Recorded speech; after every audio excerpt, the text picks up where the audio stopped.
रही है बेटी के बाप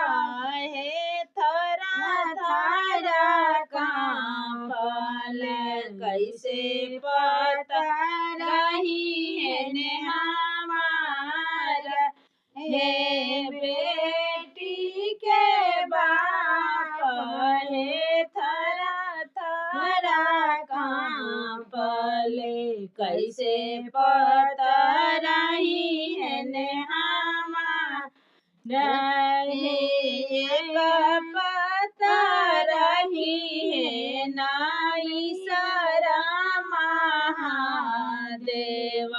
दूसर पता रखियन भगवान तीसर पता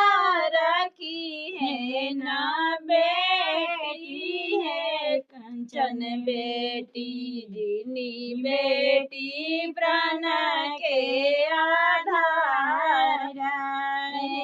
तीसर पता रखी